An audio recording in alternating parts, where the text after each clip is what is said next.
केहू जिला परिषद नहीं के जे जनता के मदद करत होके। लगातार लोग बाहर में काम करता, देश विदेश रहता, आ जब चुनाव के समय आवता तो लोग लागता जिला परिषद के चुनाव लड़े, तो जनता ओकरा के तो हमेशा नकारी कि जनता ऐसा लोग के नकारे जे बाहर में काम करता, चुनाव के समय में आके चुनाव लड़ जाता और आपन पेट पालता, आपन रोजगार करता। जिला परिषद बा, लोग देश विदेश में रहता, आवता तो बड़का बड़का योजना कहता कि हम फैक्ट्री खोल देम, हम ई कर देम, हम वो कर देम। आप एकरा से पहले काहे ना फैक्ट्री एम्प्लॉयमेंट करके दिखाई नहीं? बिल्कुल बिल्कुल। जब जनता के जरूरत पड़ता तो आलोक आशीष सबसे पहले रहता रहे, मदद करता रहे। रुआ कभी हाल फिलहाल के हम घटना दिखावो तनी कि हमारा ऊपर 9 गो दफा लगा के केस कैल गई। हाँ, हम कहें जे कैमरामैन बा एकरा के में ये चीज के दिखावे के कि 9 गो दफा सरकार बनाम हमारा ऊपर केस कैल गई। जरूरत नहीं है कि केहू अन्य लोग ही देश चलाई, केहू अन्य ही विधायक बनी। अगर हमरा में क्षमता बा तो हम काहे नहीं कि विधायक बन सकत, हम काहे नहीं कि MP बन सकत। माने राउर लक्ष्य विधायक बने के बा? अभी तो जनता तय करी हमरा काम के देख के। मतलब कि आलोक जी कुल मिला जुला करके ये बात मान के चलल जाए कि आवे वाला समय में बैकुंठपुर के एगो नया चेहरा विधायक के रूप में आलोक आशीष जी बने? एकदम रहेम। अगर हमरा के सरकार मौका दी, अन्य कोनो भी पार्टी मौका दी, एकदम चुनाव लड़ेम। कोनो पार्टी से लड़ जाए चुनाव? एकदम चुनाव लड़ेम, बैकुंठपुर से एकदम लड़ेम, पक्का? पक्का एकदम लड़ेम, बैक तो ना होके? एकदम बैक ना होकेम। तो हम ये कहेम कि ऐसा स्टेटमेंट बिहार के प्रदेश के उपाध्यक्ष माननीय मिथिलेश तिवारी जी के ना देहे के चाही, ना करे के चाही। समझे के माने कि कितना उचित बा आलोक आशीष जी की एगो पूर्व विधायक होके प्रदेश उपाध्यक्ष होके भाजपा की मौत पर राजनीति कितना उचित बा? बार बार कहतनी कि एक बार हुआ सबके गोपालगंज के लाल, गोपालगंज के बेटा हाथ जोड़ कर हुआ सबसे हम माफी मांगतनी। कौन बात के माफी? अभी ट्वीट के लेके माफी हम मांगतनी। मैंने रौरा बुझा तो मैं जो लिखले बन तो गलत लिखले बने। अब पूरा जनता के तो दिमाग में ये बात बैठ गई बा, ऐसा टिप्पणी फिर अगला बार कभी ना होके के चाही केहू के मौत के ऊपर। रौरा वार्निंग देता नहीं का? ना वार्निंग नहीं देत, मैंने मिथिलेश तिवारी को वार्निंग देता ना वार्निंग ना होके के चाहिए ऐसा टिप्पणी? ना वार्निंग नहीं देत, वार्निंग नहीं देत। ये चीज हम अपना दिल के बात कहतनी, सुझाव देतनी। हाँ, सुझाव देतनी के। नमस्कार, हम बनी अमरजीत कुमार गिरी, रउआ देख रहा बानी भोजपुरिया झकोरा। अभी भोजपुरिया झकोरा के टीम मतलब कि हम बानी सन, हमनी के बढ़िया मोड़ पर, बढ़िया मोड़ से ब्रह्मा के तरफ जा रहा बानी सन। और बैकुंठपुर के युवा के चहेता आलोक आशीष हमरा साथ में बानी। यहाँ के पूर्व युवा जिला अध्यक्ष जदयू के, ओकरा बाद से पूर्व में जिला अध्यक्ष कुर्मी समुदाय के भी रह चुकल बानी आलोक आशीष हमरा साथ में बानी। तमाम बातचीत हुई। आलोक जी लगातार कोरोना होके, बाढ़ होके, लगातार जनता के बीच में रहे नहीं, देखल जानी हमेशा सोशल मीडिया पर। यहाँ के आलोक जी सबसे पहले और स्वागत बा भोजपुरिया झकोरा में। सबसे पहले तो रुआ के तहे दिल से धन्यवाद बा, और साथ में जे भी भोजपुरिया झकोरा के दर्शक बा ओकरा के गोपालगंज के पूर्व जिला अध्यक्ष युवा प्रकोष्ठ आलोक आशीष के तरफ से हार्दिक अभिनंदन और प्रणाम बा। आलोक जी बहुत ज़्यादा हम सवाल लिखनी है, और से मुलाकात भइल तो सवाल तो हम लगा बहुत बा। कोरोना के ऊपर का कहें, कोरोना के ऊपर का चलता अभी सरकार के रणनीति प्लस में शासन प्रशासन के जो उनकी एक्टिविटी बा ओकरा ऊपर आलोक आशीष का देखता नहीं? सरकार जो है पूर्ण रूप से कोरोना पे भी काम कर रही है लगातार। जो है अभी कुछ दिन पहले हमको भी न्यूज में देखने को मिला कि ऑक्सीजन, भोजपुरी में बोलिए आलोक जी, भोजपुरी में। कुछ दिन पहले हमरा देखे के मिलल कि ऑक्सीजन के लगातार राज्य में घटोतरी हो रहल बा ना। सरकार पे विशेष अब ध्यान दे रहल बिया। हाँ, लगातार बेड के बढ़ोतरी कइल जाता और सरकार एकरा के बिल्कुल अहम तरीका से ले रहल बिया, और कोरोना में शासन प्रशासन भी अपन अहम भूमिका निभा रहल बिया। एकरा खातिर तहे दिल से धन्यवाद बा। आलोक जी एगो सवाल हम पूछम, सबसे बड़हन सवाल बा कि अभी पंचायत के चुनाव हालांकि टल चुकल बा, लेकिन पंचायत के चुनाव भी होई, कोरोना के जैसे ही थोड़ा सा नॉर्मल हो जाए कंडीशन तो पंचायत के चुनाव ये पंचायत के चुनाव जौन बा, मुखिया, जिला परिषद, वार्ड, ये कोरोना महामारी में, बाढ़ जैसे महामारी में जहाँ आलोक आशीष जी लगातार जाके मदद करनी है, लोग के बीच में रहनी है। कोरोना महामारी में भी पिछला साल देखल गई कि रौरा मदद करनी है, लेकिन ये समय में आलोक जी लगातार रौरा भ्रमण करता नहीं, का देखता नहीं, जिला परिषद, मुखिया, वार्ड, कहाँ तक पहुँच के अपना जनता के जो जनता कुर्सी पर बैठौले बा ओकरा के मदद करे खातिर आगे आवता? लगातार हम जब क्षेत्र में भ्रमण करतनी, लगातार अपने ही पंचायत में ना, काहे से हमनी के जब हम पूर्व जिला अध्यक्ष भी हो गए बानी, पहले जब हम जनता दल यूनाइटेड के जिला अध्यक्ष रहनी युवा प्रकोष्ठ के, लगातार जिला के हर पंचायत में हम भ्रमण करत रहनी, लगातार अपनो पंचायत में हम भ्रमण करतनी। लेकिन ऐसा केहू मुखिया नहीं खे जे जनता के मदद करत होके, केहू जिला परिषद नहीं खे जे जनता के मदद करत होके। लगातार लोग बाहर में काम करता, देश विदेश रहता, आ जब चुनाव के समय आवता तो लोग लागता जिला परिषद के चुनाव लड़े, तो जनता ओकरा के तो हमेशा नकारी। जनता कभी भी ओकरा के विशेष बहुमत ना दी।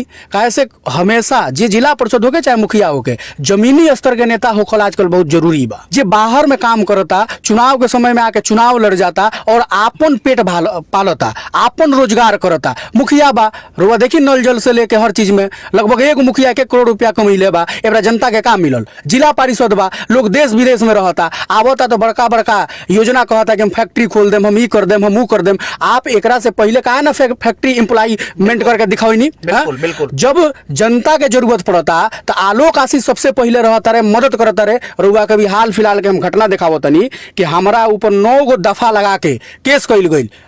हम कहेम जे कैमरामैन बा एकरा के में ये चीज के दिखावे के कि 9 गो दफा सरकार बनाम हमारा ऊपर केस कइल गइल। ओ बेरा जे जिला परिषद रहे उ लोग कहाँ रहे? वो गरीब शोषित के लड़ाई लड़े खातिर। ओबरा आलोक आशीष काहे रहल है? मुखिया कहाँ रहे? चाहे जे भी जनप्रतिनिधि होके, ए बेरा वो गरीब के हक के लड़ाई लड़े खातिर हम आगे रहनी। हमारा ऊपर केस भइल 9 गो दफा लगा के, आजू केस सरकार बनाम हम लड़तनी।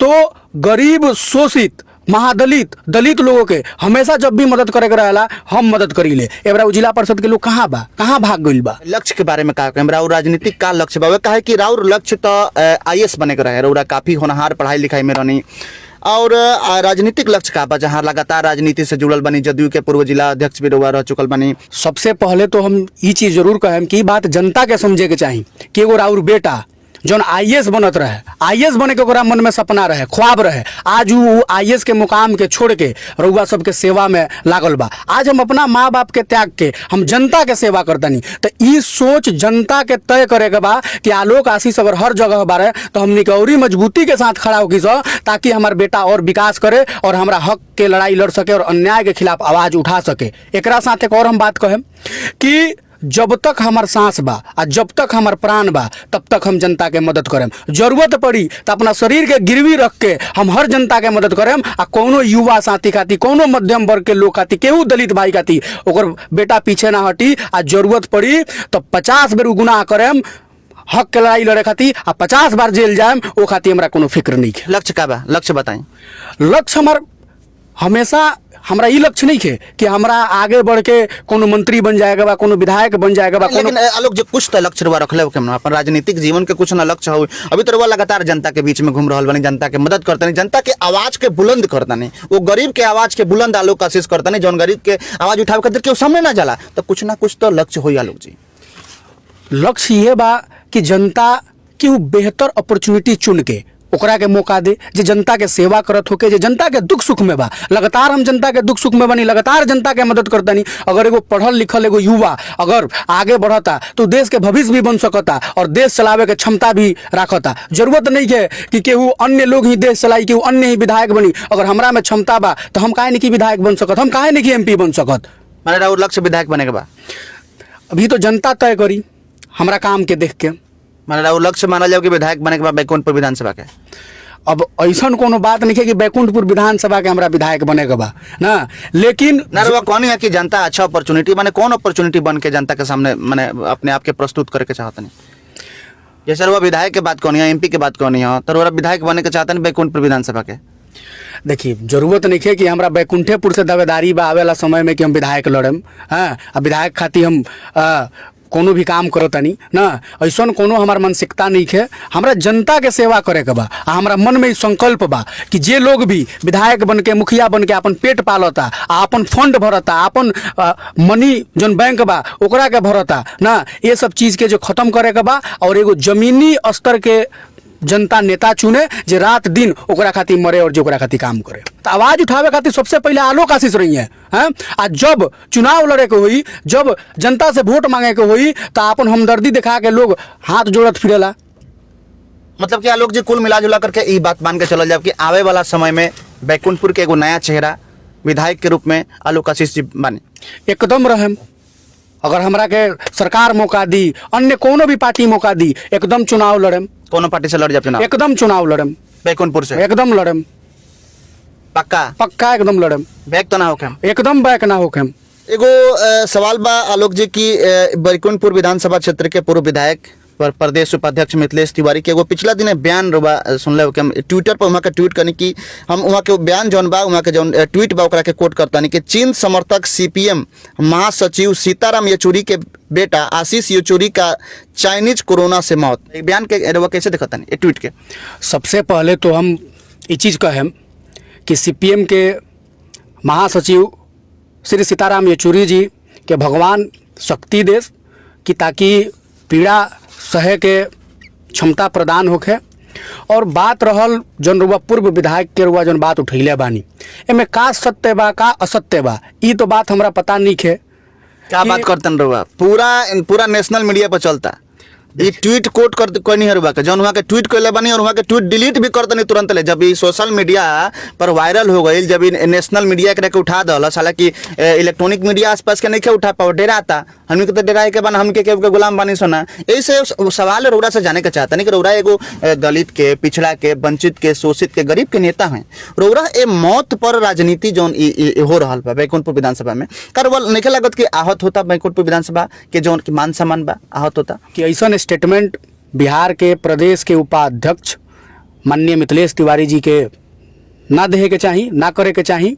और एक बार गोपालगंज के बेटा, गोपालगंज के लाल और बिहार के लाल के तरफ से हम तमाम बैकुंठपुर वासी से हाथ जोड़ के हम माफ़ी मांगतानी, है ना। काहे मांगतानी? माफ़ी काहे मांगतानी? माफ़ी ऐसे मांगतानी कि गलती हर इंसान से होला। माने रो मानतानी कि मिथिलेश तिवारी से गलती भइल बा? देखिए हम एकरा पहले भी दोहरैनी है कि सत्य और असत्य नहीं पता, लेकिन रुआ हमरा से कहनी है कि ना ई सत्य बा। ये बात पर हम एकर जवाब देता नहीं। ट्वीट कइले बनी तो सत्य बा, ये तो हम कहते नहीं कि सत्य बा। तो सत्य बात, तो यही बात पर तो हम बात अपन रखतनी, प्रस्ताव रखतनी, माफी मांगतनी रुआ कि बैकुंठपुर के जनता से हम खुद माफी मांगतनी। रुआ काहे मांगतनी? वहाँ के मांगे के चाहिए। अब हम ऐसे मांगतनी कि हम बैकुंठपुर के बेटा बानी, अगर बैकुंठपुर के मान सम्मान जाता तो हमें हमरो मान सम्मान जाता। मतलब बुझाता कि ये बात वहाँ के लिखले बानी, वैसे बैकुंठपुर के मान सम्मान जाता। बैकुंठपुर के मान सम्मान में कहीं ना कहीं तो ठेस लागता। ये चीज के तो समझे कितना उचित बा आलोक आशीष जी की एगो पूर्व विधायक होके, प्रदेश उपाध्यक्ष होके भाजपा की मौत पर राजनीति कितना उचित बा? देखिए, अगर कोनो भी परिवार अपने परिवार के अगर खोएला तो ओकर दर्द बहुत होला। वो दर्द के हम रउआ केहू भी नहीं के समझ सकत। वो माँ, वो बाप से पूछी कि वो माँ बाप के अंदर कितना दर्द और कितना पीड़ा बा। तो ए पर और विधायक, पूर्व विधायक तो नहीं समझ पाओ तो परिवार के पीड़ा के वहाँ के सीधे कह देंगे चाइनीज कोरोना से मौत हो गई। अब देखिए विधायक बने वहाँ के, प्रदेश उपाध्यक्ष बने, हम तो बार बार कहता नहीं कि ऐसा ना होके के चाही ना, ऐसा ना होके के चाही। अगर हो गई बा तो हम अपना तरफ से जरूर हम माफी मांगम पूरे बैकुंठपुर के जनता से। मैंने रौरा ना माफी मांगता नहीं, वहाँ के काहे ने किया के माफी मांगत? अब एमे तो वहाँ के अपन मानसिकता बा। मैंने बुझाता कि वहाँ के मानसिकता ठीक नहीं है। ना मानसिकता तो हमेशा ठीक बा, वहाँ के तेज तरार आदमी है। बार बार कहतनी कि एक बार रुआ सबके गोपालगंज के लाल, गोपालगंज के बेटा हाथ जोड़ कर रुआ सबसे हम माफी मांगतनी। कौन बात के माफी? अभी ट्वीट के लेके माफी हम मांगतनी। मैंने रौरा बुझाता वहाँ के जो लिखले बन तो गलत लिखले बने। अब पूरा जनता के तो दिमाग में ये बात बैठ गई बा। पूरा जनता के बैठ गई बा। सूचना बार वाला लगे। अब तो सूचना तो हमने के रात दिन क्षेत्र में घूमता नहीं सो, सब लोग कहता कि ऐसा घटना ना होके के चाही ना। और ये चीज के हम भी मानता नहीं कि मौत पर कौन राजनीति ना होके के चाही। बिल्कुल, परिवार परिवार होला। ऐसा टिप्पणी फिर अगला बार कभी ना होके के चाही केहू के मौत के ऊपर। तो वार्निंग देता नहीं उनका? ना वार्निंग नहीं खी देत, मिथिलेश तिवारी को वार्निंग देता ना वार्निंग ना होके के चाहिए ऐसा टिप्पणी। ना वार्निंग नहीं खी देत, वार्निंग नहीं खी देत।